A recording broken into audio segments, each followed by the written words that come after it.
الحمد لله نحمده ونستعينه ونستغفره ونعوذ بالله من شرور أنفسنا ومن سيئات أعمالنا من يهده الله فلا مضل له ومن يضلله فلا هادي له أشهد أن لا إله إلا الله وحده لا شريك له وأشهد أن سيدنا ونبينا ومولانا محمد اللهم صل على محمد وعلى آل محمد كما صليت على إبراهيم وعلى آل إبراهيم وبارك على محمد وعلى آل محمد كما باركت على إبراهيم وعلى آل إبراهيم في العالمين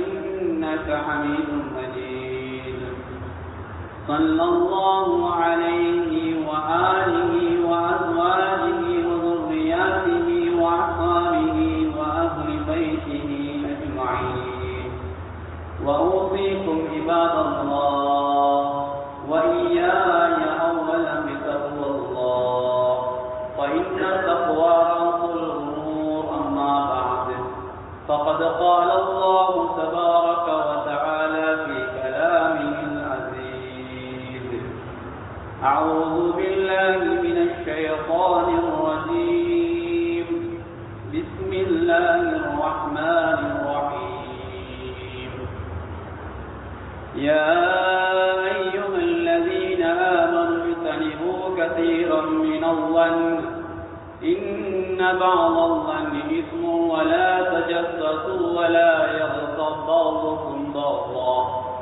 أيحب أحدكم أن يأكل لحم أخيه ميتة فكرهتموه واتقوا الله إن الله تواب رحيم صدق الله العظيم.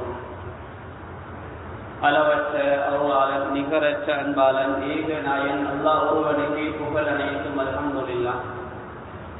அந்த அல்லாஹுவை போற்றுகின்றேன், புகழுகின்றேன். அந்த அல்லாஹுடைய உயரிய பேர்நாமம் கூறிய குத்துபா பிரசங்கத்தை ஆரம்ப செய்கிறேன்.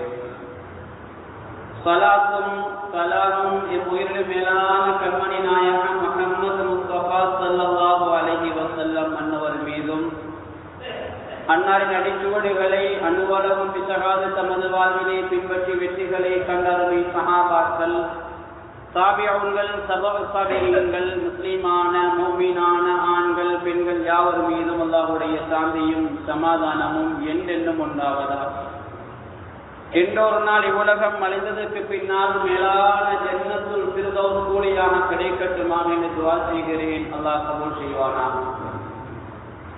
அல்லாஹ்வுடைய கடமை நிறைவேற்றுவதற்காக அல்லாஹ் விரும்பக்கூடிய இடமாகி அவனது மாளிகையிலே நல்லதை கேட்போம், அதன்படி நடப்போம், அதன்பால் அழைப்போம், அதனூடாக நாளைய மறுமையிலே உயரிய சுவர்க்கமாகிய ஜன்னத்துல் ஃபிர்தௌஸிலே குடியிருப்போம் என்ற எண்ணத்தை உள்ளத்திலே ஆழமாக வைத்து இஅ்திகாஃபுடைய நியத்தோடு அல்லாஹ்வுடைய மஸ்ஜிதிலே வந்து அமர்ந்திருக்கக்கூடிய அல்லாஹ்வின் நல்லடியார்களே, வல்லவர்களே, நல்லவர்களே, வாலிபர்களே, வயோதிபர்களே, சிறார்களே, வர இருக்கின்ற நண்பர்களே, அல்லாஹ்வை எல்லா சந்தர்ப்பங்களிலும் எங்களுடைய சக்திக்கு உட்பட்டவாறு பள்ளிக்கு உள்ளே இருக்கின்ற போதும், வேலையில் இருக்கின்ற போதும், தனிமையில் இருக்கின்ற போதும், கூட்டாக இருக்கின்ற போதும், இரவிலும் பகலிலும், இரகசியமாகவும் பரகசியமாகவும், அறிமுகமானவருக்கு மத்தியிலும் அறிமுகம் இல்லாதவருக்கு மத்தியிலும் எல்லா சந்தர்ப்பங்களிலும் அல்லாஹ் எங்களை பார்த்து கொண்டிருக்கிறான் என்ற சிந்தனையோடு எங்களுடைய ஒவ்வொரு நிமிடத்தையும் ஒவ்வொரு செகண்டையும் நகர்த்துமாறு முதலாவதாக எனக்கும் உங்களுக்கும் வசியத் செய்து போகிறேன். அன்பான அல்லாஹ்வின் நல்லடியார்களே, அல்லாஹ்வுடைய கடமையை நிறைவேற்ற வந்திருக்கின்ற நானும் நீங்களும் இந்த கடமையை நல்ல முறையில் நிறைவேற்றக்கூடிய மக்களாக மாறி நாளைய மறுமையிலே இந்த ஜும்மாவுடைய முழு பலனையும் அடைந்து கொள்ளக்கூடிய பாக்கியத்திலே இறைவன் எங்களை சேர்த்துக் கொள்வானா. அன்பான அல்லாஹ்வின் நல்லடியார்களே, பேரன் மிக்க சகோதரிகள், அல்லாஹ் சுப்ஹானஹு வ தஆலா இந்த உலகத்திலே எங்களுக்கு ஏராளமான அருட்கொடைகளை தந்திருக்கிறான்.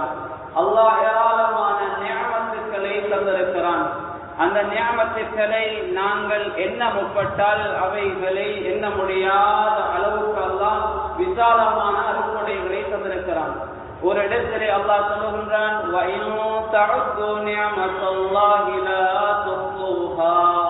அல்லாஹ் தந்த அருட்கொடைகளை நீங்கள் எண்ண முற்பட்டால் உங்களால் அவைகளை எண்ண முடியாது, அவைகளை கல்குலேட்டர் பண்ண முடியாது என்று அல்லாஹ் சொல்லி காட்டுகிறார். அன்பான அல்லாஹ்வின் நல்லடியார்களே, அல்லாஹ் எங்களுக்கு தந்த அருட்கொடைகள் அது வித்தியாசமானவை. ஒவ்வொருவருக்கும் அல்லாஹ் வித்தியாசமான திறமைகளை கொடுத்திருக்கிறார். சிலர் தொழில் செய்கிறார்கள், குறைவான நேரம் தொழில் செய்கிறார்கள், அதிகமாக அல்லாஹ் பரக்கத்தை கொடுக்கிறார். சிலர் அதிகமாக தொழில் செய்கிறார்கள், ஆனால் அவர்களுக்கு கிடைக்கின்ற ப்ராஃபிட்டோ ஆதாயமோ குறைவாக இருக்கிறது. அல்லாஹ் ஒவ்வொருவருக்கும் வித்தியாசமான திறமைகளை கொடுத்திருக்கிறார். அன்பான அல்லாஹ்வின் நல்லடியார்களே, அதே போல அல்லாஹ் எங்களுக்கு தந்த அருட்கொடைகளை நாம் எண்ண முற்பட்டால் அவைகளை எண்ண முடியாது. ஒரு மனிதனுக்கு அல்லாஹ் கண்ணை கொடுத்திருக்கிறான், அது ஒரு அருட்கொடை. கண்ணில் இருந்து ஒரு பார்வையை வழியாக்குறான் என்றால் அதுவும் அதை விட பெரிய அருட்கொடையாக இருக்கிறது. கண் கொடுக்கப்பட்ட எத்தனையோ பேரால் பார்க்க முடியாது. நாவ் இருக்கிறது, அந்த நாவால் பேச முடியாது. கண்ணியமானவர்கள், அல்லாஹ் நாவை தந்து நாவால் பேசக்கூடிய அந்த திறமையை அல்லாஹ் எங்களுக்கு தந்திருக்கிறான். அல்லாஹ் எங்களுக்கு தந்த அருட்கொடையாக இருக்கிறது. எனவே அல்லாஹ் அல்லாஹ்வின் நல்லடியார்களே, அல்லாஹ் தந்த மிக முக்கியமான ஒரு அருட்கொடைகளில் ஒன்றுதான் பேச்சாற்றல் என்பது. இந்த நாவால் எதை பேச வேண்டும், எதை பேசக்கூடாது, எதை பேசினால் எங்களுடைய மீதானுக்கு நன்மைகள் வரும், எதை பேசினால் எங்களுடைய நலவுகளும் மற்றவருடைய மீதானுக்கு போய் சேரும், எதை பேசினால் அல்லாஹ் சந்தோஷப்படுவான், எதை பேசினால் அல்லாஹ் கோபப்படுவான், எந்த வார்த்தை என்னையும் உங்களையும் சுவர்க்கத்திலே சேர்க்கும், எந்த வார்த்தை எங்களை நரகத்திலே சேர்க்கும், அல்லாஹ்வுடைய அதாபுக்குரிய வார்த்தை என்பதை எல்லாம் இஸ்லாம் எங்களுக்கு தெளிவாக சொல்லி தந்திருக்கிறது. எனவே அன்பான அல்லாஹ்வின் நல்லடியார்களே, அல்லாஹ் தந்திருக்கின்ற நாவு இருக்குதே, அது மிக பெருமதியான ஒரு நியமத்தாக இருக்கிறது. இந்த நியமத்தை நல்ல முறையிலே பயன்படுத்தினால் நாளைய கியாமத்துடைய நாளையிலே இலகுவாக சுவர்க்கத்திலே நுழைந்து விடலாம். அன்பான அல்லாஹ்வின் நல்லடியார்களே, ஒரு ஊரிலே குழப்பமா காரணம் இந்த நாவுதான். ஒரு ஊரிலே சந்தோஷமாக 2 பேர் செய்கிறார்களா, காரணம் இந்த நாவுதான். ஒரு குடும்பத்திலே உள்ள நல்ல நண்பர்கள் 2 பேர் செய்கிறார்களா, காரணம் இந்த நாவுதான். ஊரிலே சொசைட்டிகள், கமிட்டிகள், நிர்வாகங்களை நல்ல முறையிலே எடுத்து செல்ல முடியாதா, காரணம் இந்த நாவுதான். அன்பான அல்லாஹ்வின் நல்லடியார்களே, நாவை பாதுகாத்தால் எங்களுடைய ஒற்றுமையை பாதுகாக்கலாம். நாவை பாதுகாத்தால் எங்களுடைய நல்லவர்களை நாளைய வறுமையினாலே எங்களுடைய மீதானிலே பார்க்கலாம். நாவை பாதுகாத்தால் கண்ணியமானவர்களே நாளை வறுமையினாலே உயரிய ஒரு அழுத்தத்தை எங்களுக்கு பெற்றுக் கொள்ளலாம். எனவே அன்பான அல்லாஹ்வின் நல்லடியார்களே, பேரன்பிற்குரிய சகோதரர்களே, நாவால் இடம்பெறக்கூடிய மிக முக்கியமான பாவங்களிலே, மிக விபரீதமான பாவங்களிலே ஒன்றுதான் புறம் பேசுதல். இஸ்லாம் தடை செய்திருக்கின்ற, இஸ்லாம் வன்மையாக எச்சரித்திருக்கின்ற, இஸ்லாம் பயங்கரமான தண்டனைகளை வைத்திருக்கின்ற ஒரு பாவம் தான் புறம் பேசுதல். இன்னொருடைய சகோதரனுடைய பேச்சை, இன்னொரு சகோதரனுடைய விடயங்களை அந்த சகோதரர் இல்லாத சபையிலே பேசுவதுதான் புறமாக இருக்கிறது. 2 நண்பர்கள் சேர்ந்து கொண்டால் 3வது நண்பருடைய குறையை கரைப்பார்கள். 2 ஹாஜிமார்கள் சேர்ந்து கொண்டால் 3வது ஒரு ஹாஜியுடைய குறையை கரைப்பார்கள். 2 ஆலிம்கள் சேர்ந்து கொண்டால் 3வது ஒரு ஆலிமுடைய குறையை கரைப்பார்கள். 2 முதலாளிமார்கள் சேர்ந்து கொண்டால் 3வது ஒரு முதலாளியுடைய குறையை கதைப்பார்கள். இதையும் தாண்டி உடன் பிறந்த 2 சகோதரர்கள் சேர்ந்து கொண்டால் 3வது உடன் பிறந்த இரத்த சகோதரருடைய குறைகளை கதைக்கின்ற காலத்திலே நானும் நீங்களும் வாழ்ந்து கொண்டிருக்கிறோம். அன்பான அல்லாஹ்வின் நல்லடியார்களே, இது ஒரு சாதாரண பாவம் கிடையாது. ஹஜ்ரத் ஸல்லல்லாஹு அலைஹி வஸல்லம் சொல்லக்கூடிய ஒரு சம்பவத்தை பாருங்கள். புகாரியிலே 216வது ஹதீஸாக சம்பவமாக இது பதிவு செய்யப்பட்டிருக்கிறது. பெருமானார் ஸல்லல்லாஹு அலைஹி வஸல்லம் மதீனாவிலே ஒரு மக்பராவுக்கு பக்கத்திலே நடந்து செல்கின்றார்கள். 2 கபராளிகள் வேதனை செய்யப்படுவதை ஸல்லல்லாஹு அலைஹி வஸல்லம் சத்தத்தின் மூலமாக உணர்ந்து கொண்டார்கள். அந்த கபராளுடைய சத்தம் வெளியிலே கேட்கின்ற அளவுக்கு அந்த கபராளிகளுக்கு வேதனை கொடுக்கப்படுகிறது.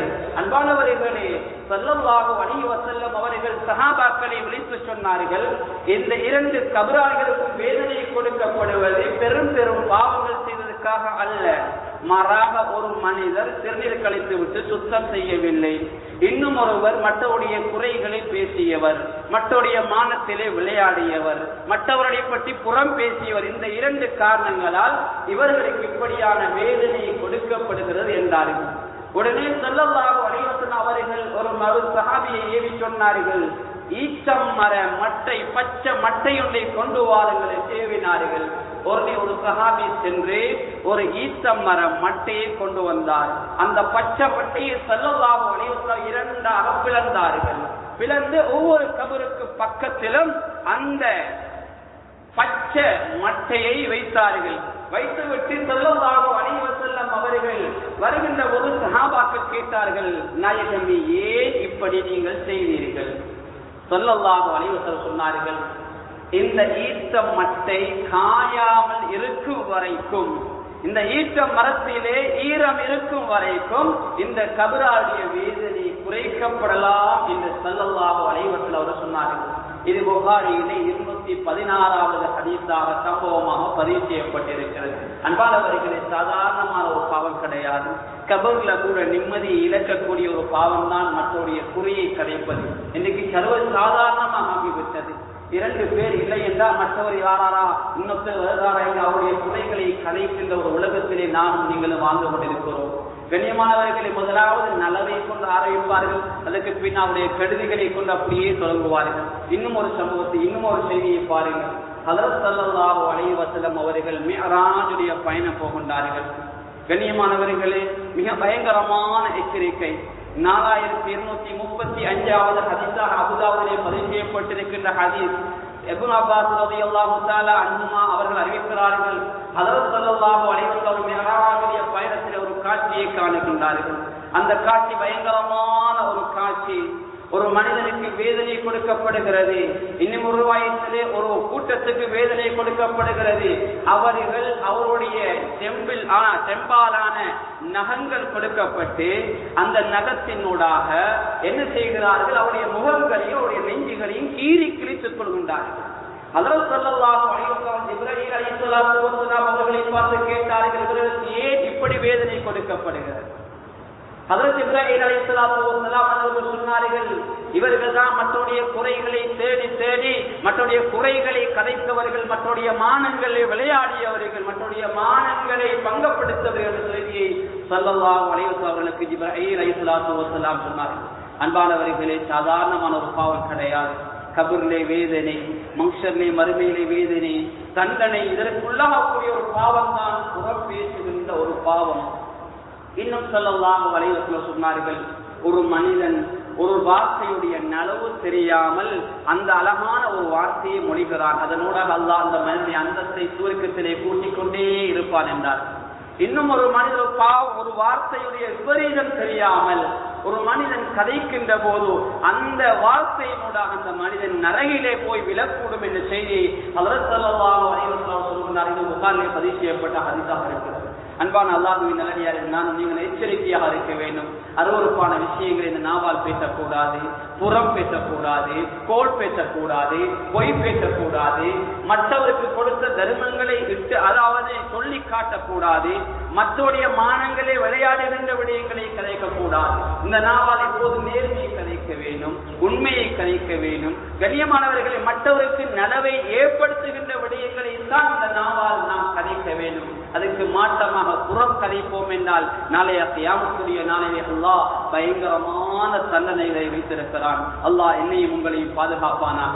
அன்பான அல்லாஹ்வின் நல்லடியார்கள், இன்னும் ஒரு சம்பவத்தை பாருங்கள். ஹஜ்ரத் ஸல்லல்லாஹு அலைஹி வஸல்லம் அவர்களுக்கு முன்னால் ஒரு ஜனாஸா கொண்டு வரப்படுகிறது.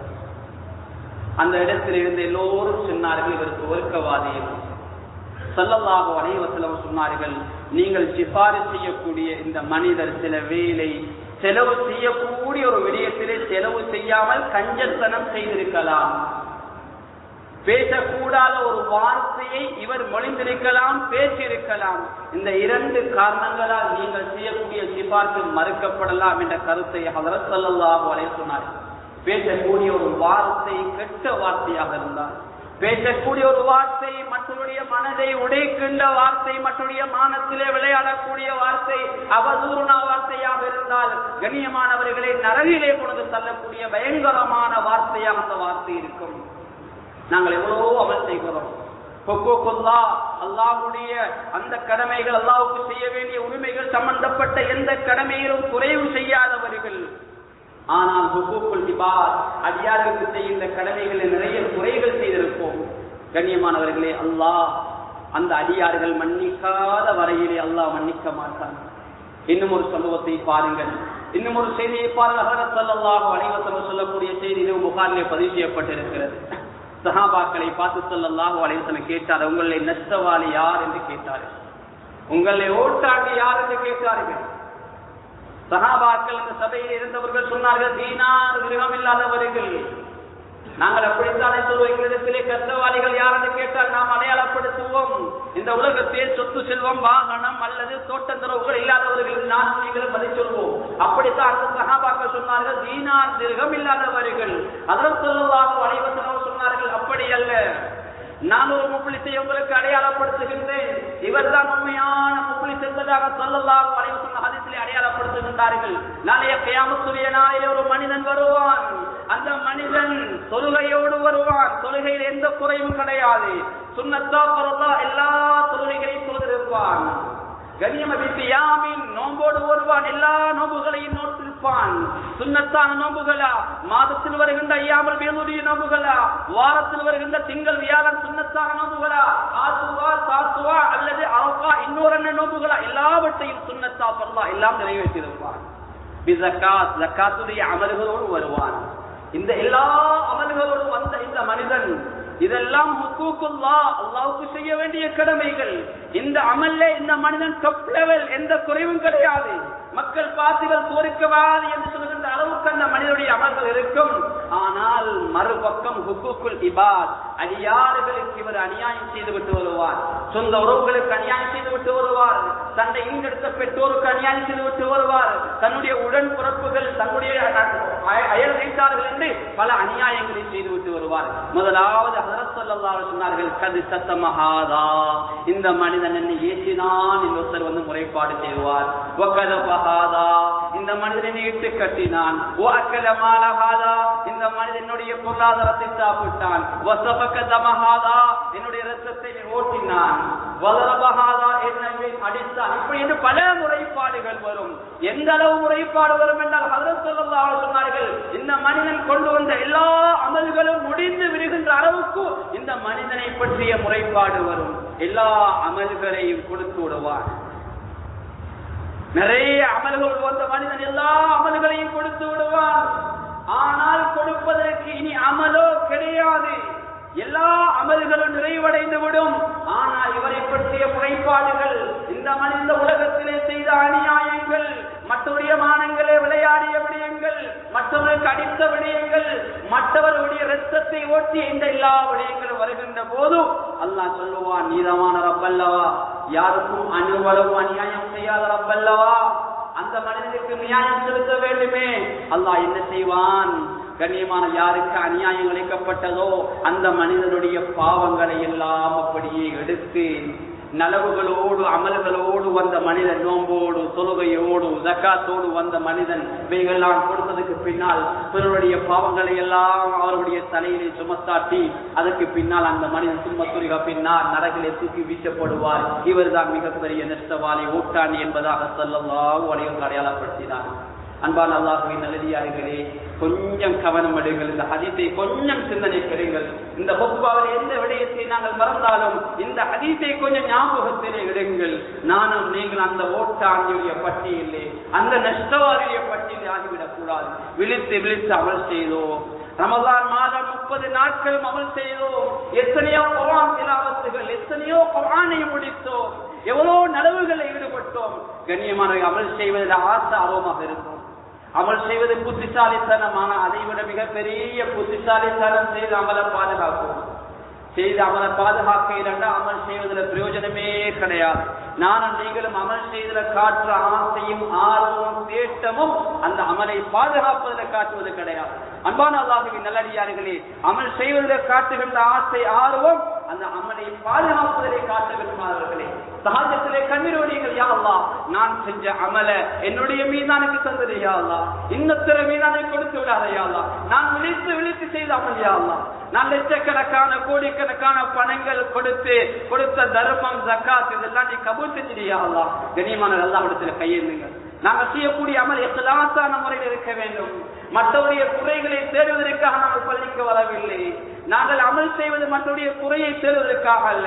நாங்கள் தர்மம் கொடுக்கிறோம், அவர் எவ்வளவு கொடுத்தார், இதெல்லாம் எங்களுக்கு தேவையில்லை. சிலர் வசூலுக்கு போகின்ற போது, சில தர்மங்கள் சேகரிக்க போகின்ற போது என்ன செய்வார்கள், அவர் எவ்வளவு தந்தார், கொப்பியை கொஞ்சம் தாங்க, உங்களோட டிக்கெட்டை கொஞ்சம் தாங்க, அவர் எவ்வளவு தந்தார், இவர் எவ்வளவு தந்தார், எங்களுக்கு தேவையில்லை. கண்ணியமானது, நாங்கள் அல்லாஹ்வுக்காக செய்வோமா, நாங்கள் அல்லாஹ்வுக்காக முடியுமான தொகையை கொடுப்போம். மற்றவரை பார்த்து அமல் செய்ய வந்தவர்கள் அல்ல நாங்கள். எனவே கண்ணியமான அல்லாஹ்வின் நல்லடியார்களே, நாளைய கியாமத்துடைய நாளையில் எங்களோட அமல் எங்களுடைய மீதான இருக்க வேண்டுமாக இருந்தால் நாம் என்ன செய்ய வேண்டும், அந்த நல்ல அமல்களை நல்ல முறையில் நாங்கள் அல்லாஹ்வுக்காக என்ற நல்ல தன்மையோடு செய்து கொள்ள வேண்டும். பரிசுத்த அல் குர்ஆனில் அல்லாஹ் பல இடங்களில் பேச்சுடைய ஒழுக்கங்களை அல்லாஹ் சொல்கிறார். ஒரு ஏழைக்கு முன்னால் எங்களுடைய செல்வத்தை நாங்கள் பேசக்கூடாது. அந்த ஏழையுடைய மனம் உடைந்து போய்விடும். எனக்கு ஒண்ணுமே இல்லையே, இருப்பதற்கு ஒரு இடம் கூட இல்லையே, இவர் எத்தனையோ வீடுகளை பற்றி கதைக்கிறார், பயணம் செய்வதற்கு சொந்த வாகனம் இல்லையே, பொதுவான வாகனத்திலே பயணம் செய்கின்றேன், இவற்றை இருக்கிற 5-6 வாகனங்களை பற்றி கதைக்கிறார் என்று ஏழைக்கு முன்னால் எங்களுடைய செல்வத்தை கதைக்கின்ற போது அந்த செல்வந்தனுடைய அந்த வார்த்தைகளா அந்த ஏழையுடைய மனம் உடைந்து போகும். கண்ணியமான பிள்ளை பாக்கிய மற்றவர்களுக்கு முன்னால் எங்களுடைய குழந்தைகளுடைய பெருமதியை திறமைகளை நாம் பேசக்கூடாது. அவருடைய மனம் உடைந்து போகும். ஆரோக்கியமாக இருப்பவர்கள், ஆரோக்கியமற்று இருக்கக்கூடியவர்கள், நோயாளிகளுக்கு முன்னால் ஆரோக்கியமாக இருக்கின்றவர்கள் தங்களுடைய ஆரோக்கியத்தை பற்றி பேசக்கூடாது. அவருடைய மனம் உடைந்து போகும். அது மாத்திரமல்ல கண்ணியமான அல்லாஹ்வின் நல்லடியார்களே, ஒரு சிறை கைதியை பார்க்க போகின்றோம். அந்த இடத்தில் சுதந்திரமாக இருக்கின்ற நானும் நீங்களும் ஒரு சிறை கைதிக்கு முன்னால் சுதந்திரமாக நடமாடுகின்ற ஒருவருடைய பெருமதியை, ஒருவருடைய நிம்மதியை பேசக்கூடாது. அவருடைய மனம் உடைந்து போகும். அது ஏதோ ஒரு வகையில் என்னுடைய வார்த்தைகளால் அவருடைய மனம் உடைந்து போனால், புண்பட்டு போனால் அந்த வார்த்தை சாதாரண வார்த்தையாக இருக்காது. அது ஒரு மனிதனுடைய கஷ்டத்தை ஏற்படுத்தக்கூடிய வார்த்தை, அது பயங்கரமானது. எனவே இந்த உலகத்திலே நான் வாழுகின்ற போது பிறருக்கு எந்த அநியாய வார்த்தைகளாலோ, எங்களுடைய செயல்களாலோ அல்லது எங்களுடைய எந்த நடவடிக்கையினாலும் மற்றவர்களுக்கு எந்த இடையூறும் ஏற்படாமல் நாங்கள் நடந்து கொள்ள வேண்டும். அன்பான அல்லாஹ்வின் நல்லடியார்களே, அல்லாஹ் தந்திருக்கின்ற அருட்கொடைகள் எல்லாவற்றையும் திருப்தியான முறையிலே அல்லாஹ்வை சந்தோஷப்படுத்தக்கூடிய அமைப்பிலே நானும் நீங்களும் பயன்படுத்திக் கொள்ள வேண்டும். அல்லாஹ் பரிசுத்த அல் குர்ஆனிலே சொல்லுகின்றான், யா அய்யுஹல்லதீன ஆமனு ஜ்தனிபூ கஸீரன் மினல் வன்ன இன்ன பஅதல் வன்னி. அல்லாஹ் சொல்லுகின்றான், ஈமான் கொண்ட மக்களே, அதிகமான எண்ணங்களை நீங்க தவிர்த்து கொள்ளுங்க. சில எண்ணங்கள் பாவம். நாங்கள் அதிகமாக மற்றவரை பற்றி என்ன நினைக்கிறோமோ கண்ணியமானவர்கள், அதை சில எண்ணங்கள் பாவம். ஒரு மனிதன் இப்படியா செய்திருப்பார், இவர் தான் இந்த வேலையை செய்திருப்பார் என்று மற்றவரை பற்றி ஏளனமாக தப்பெண்ணமாக நினைப்பது அது பாவம். கண்ணியமானவர்களே, தொடர்ந்து அல்லாஹ் சொல்லுகின்றான், வலா தஜஸ்ஸு, நீங்க மற்றவரை பற்றி துருவி ஆராய வேண்டாம், சிக்கனூட்டி வேலை பார்க்க வேண்டாம். அது அல்லாஹ்வுடைய வேலை. வெளிரங்கங்களை பார்க்கக்கூடியவன், உள்ரங்கங்களை பார்க்கக்கூடியவர் ரப்பு அல்லாஹ். நாங்க வெளிரங்கத்தை தான் பார்க்கணும், உள்ரங்கம் எங்களுக்கு பார்க்க இயலாது. இரகசியங்களுடைய ரப்பு அல்லாஹ். மறுமை நாள்ல ரகசியங்கள் பரகசியமாக்கப்படும். நாளைய கியாமத்துடைய நாள் அதுதான் ரகசியங்களை பரகசியப்படுத்துகின்ற நாள். இங்க எப்படி மறைச்சு வாழலாம், ரகசியங்களை தேடக்கூடியவன் அல்லாஹ். எனவே கண்ணியமான அல்லாஹ்வின் நல்லடியார்களே, நாம் என்ன செய்ய வேண்டும், மற்றவருடைய குறைகளை துருவி ஆராயக்கூடாது. சிலர் என்ன செய்வார், மற்றொரு குறையே தேடிக் கொண்டிருப்பார்கள். சைக்கோலஜியில் ஒரு விஷயத்தை கொண்டு வருகிறார்கள். இந்த உலகத்திலே வாழக்கூடிய மனிதன் அதாவது குறை தேடுவதிலே இன்பம் உள்ளவன். பெற்றோர்கள் பிள்ளைகளுடைய குறையும், பிள்ளைகள் பெற்றோருடைய குறையும் தேடுவார்கள். படித்துக் கொடுக்கின்ற ஒத்தாதமார்கள், ஆசிரியர்கள் மாணவருடைய குறையும், மாணவர்கள் பெற்றோருடைய குறையும் தருவார்கள். நிர்வாகிகள் ஜமாத்தாருடைய குறையும், ஜமாத்தார் நிர்வாகியுடைய குறையும் தருவார்கள். இது உலக வளமை.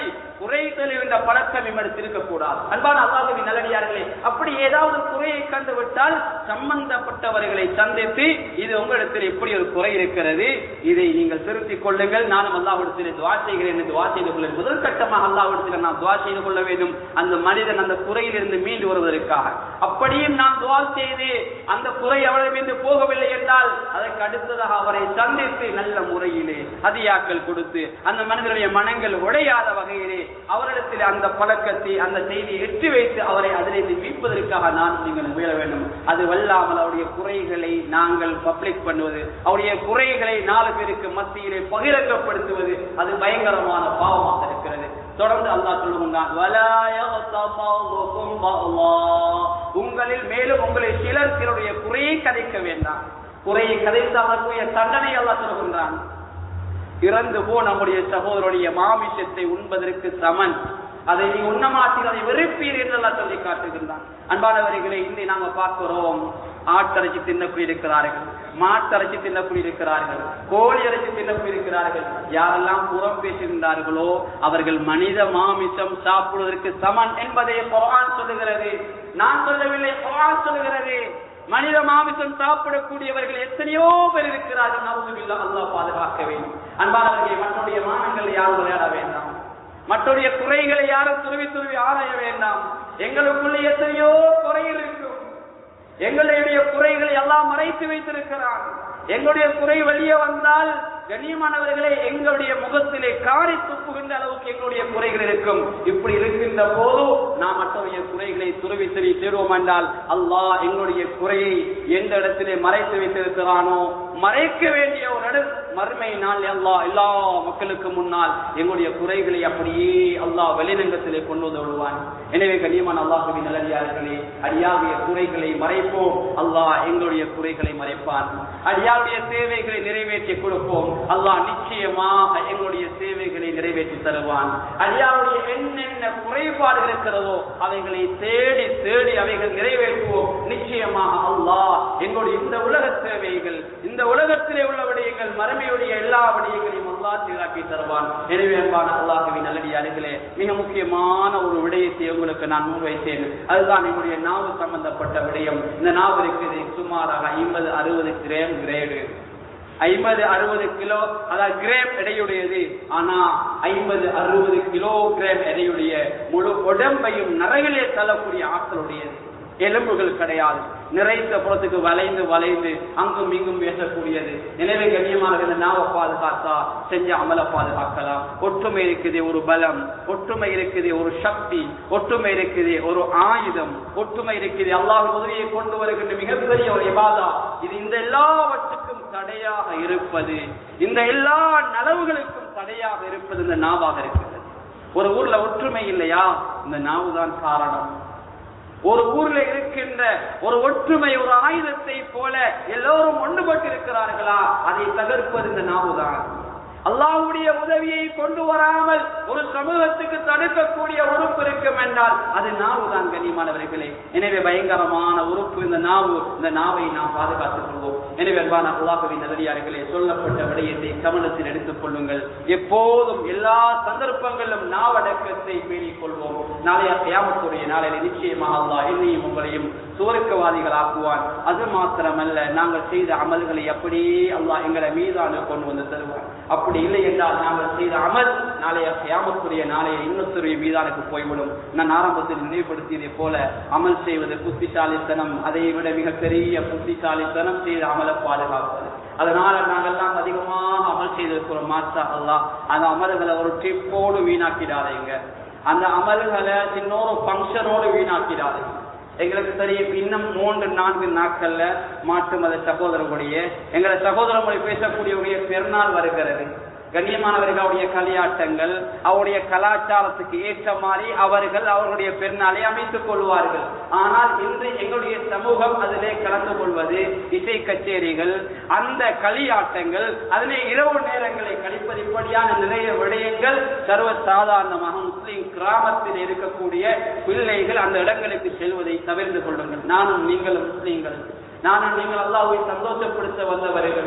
எங்களுக்கு எந்த இடத்திலே மௌத்து வரும் என்று தெரியாது, அல்லாஹ் பாதுகாக்க வேண்டும். அப்படியான இடங்கள் எங்களுக்கு ஒரு முடிவு வந்துவிட்டால் அது பயங்கரமான முடிவாக இருக்கும். நீங்கள் முஸ்லீம் அல்லாமல் மரணிக்க வேண்டாம் என்று குர்ஆன் சொல்கிறது. கண்ணியமானவர்களை, நாங்கள் பிறந்தோம், ஒரு முஸ்லிமுடைய தாய் தாப்புடைய வயிற்றிலே அல்லது இடையிலே இஸ்லாமானோம். ஆனால் குர்ஆன் சொல்கிறது, நீங்கள் மௌத்தாகின்ற போது முஸ்லீம் இல்லாமல் மௌத்தாகிவிட வேண்டாம். ஈமானை பறிகொடுத்த நிலைமையிலே உங்களுக்கு மௌத்து வந்து விடக்கூடாது. ஹஜ்ரத் ஸல்லல்லாஹு அலைஹி வஸல்லம் சொன்னார்கள், இதா அஸனல் அபது கரஜ மின்ஹு ஈமான். ஒரு மனிதன் விபச்சாரம் செய்கிறானா, விபச்சாரம் செய்கின்ற அந்த சந்தர்ப்பத்தில் அவனுடைய ஈமான் கலட்டப்படுகிறது.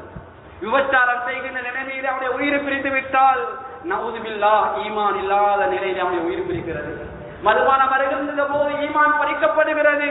மறுபானம் மறந்து அந்த சூடு மங்குவதற்கிடையில் அவன் உயிர் பறிக்கப்பட்டால் ஈமான் இல்லாத நிலைமையிலே இந்த உலகத்திலே எத்தனையோ இளைஞர்கள் போக வேண்டிய நிலைமை ஏற்படும். ஈமானை இழந்த நிலைமையில் எப்படியான அந்த மியூசிக் ஷோக்கள், எப்படியான களியாட்டங்களை கலந்து கொள்வோமாக இருந்தால் கண்ணியமானவர்களே, நாம் செய்த அமல்கள் எல்லாம் வீணாகி போய்விடும் என்பதை கணத்தில் எடுத்துக் கொள்ளுங்கள். எனவே சொல்லப்பட்ட விடயங்களை கவனத்தில் எடுத்து நாவடக்கத்தை எப்போதும் பேணி அந்த நாவினூடாக நாளைய வறுமை நாளிலே மேலான நலவுகளை அடைந்து கொள்ளக்கூடிய கூட்டத்தில் இறைவாணி எங்களை சேர்த்துக் கொள்வாயாக. யா அல்லாஹ், மற்றவருடைய குறைகளை கலைப்பதில் எங்களுக்கு இன்பத்தை தந்து விடாத யா அல்லாஹ், வெறுப்பை தந்து விடு யா அல்லாஹ். மற்றவருக்கு துஆ செய்யக்கூடிய நல்ல எண்ணங்களை எங்களுக்கு ஏற்படுத்தியா அல்லாஹ். மற்றவர்களுடைய மானங்களை விளையாடக்கூடியவர்களாக எங்களை ஆக்கிடாத யா அல்லாஹ். மற்றவருடைய மானங்களை பாதுகாக்கக்கூடியதாக்கிடுவாயா. எங்களுடைய மானத்தை போல மற்றவருடைய மானத்தை மதிக்கக்கூடிய நல்ல தன்மை எங்களுக்கு தந்துடுவாயா, இஹ்லாஸை தந்துடுவாயா யா அல்லாஹ். எங்களுக்கு ஒரு கஷ்டம் என்றால் எங்களுடைய உறவுகளுக்கு ஒரு கஷ்டத்தை போல அதை எங்களுக்கு ஆக்கிடுவாயா. எங்களை உறவுகளுக்கு ஒரு கஷ்டம் என்றால் அது எங்களுடைய கஷ்டத்தை போல அவர்கள் உதவி செய்யக்கூடிய பாக்கி தந்துடுவாயா யா அல்லாஹ். நாளை கியாமத்தினால கூட்டமாக எங்கள் எல்லாரையும் சுவர்க்கத்தில் நுழைவித்துடுவாயா, நல்ல முடிவை தந்துடுவாயா யா அல்லாஹ். உலகளாவிய நடக்கக்கூடிய இந்த பொருளாதார பிரச்சனைக்கு நல்ல ஒரு தீர்வை தந்துடுவாயாக யா அல்லாஹ். அநியாயமாக முஸ்லிம் உயிர்கள் கொல்லப்படுவதை, இந்த உலகத்திலே கொல்லப்படுவதை நீயை தடுத்து நிறுத்திடுவாயாக யா அல்லாஹ். அநியாயமாக உயிர்கள் கொல்லப்படுவதை பாதுகாத்துடுவாயாக. நல்ல ஒரு நிலைமை இந்த நாட்டுக்கு முழு உலகத்துக்கு நீ கொடுத்துடுவாயாக. எங்களுடைய நாவை நீ பாதுகாத்துடுவாயாக. நாளைய கியாமத்துடைய நாளையிலே ஹஜ்ரத் ஸல்லல்லாஹு அலைஹி வஸல்லம் ஷஃபாஅத்தை எங்களுக்கு வாஜிபாக்கிடுவாயா. நல்ல ஒரு நுழையக்கூடிய அந்த சுவர்க்கத்திலே எங்களுக்கு தங்குமிடத்தை தந்துடுவாயா. சக்கராத்துடைய தக்கி தருவாயா. லா இலாஹ இல்லல்லாஹ் முஹம்மது ரசூலுல்லாஹ் என்ற கலிமாவோடு இந்த லோகத்தை விட்டு பிரியக்கூடிய பாக்கை தருவாயாக. நல்ல நாள்ல, நல்ல நேரத்தில், நல்ல இடத்துல லா இலாஹ இல்லல்லாஹ் என்ற கலிமாவோடு இந்த உலகத்தை விட்டு பிரியக்கூடிய பாக்கை தருவாயாக. நாளை மறுமையில் அந்த இடத்துல கலிமாவை கொண்டு எங்களை கண்ணியப்படுத்திடுவாயா. இந்த துவாவை தனிப்பெரும் இருக்கை கொண்டு ஏற்றுக்கொண்டு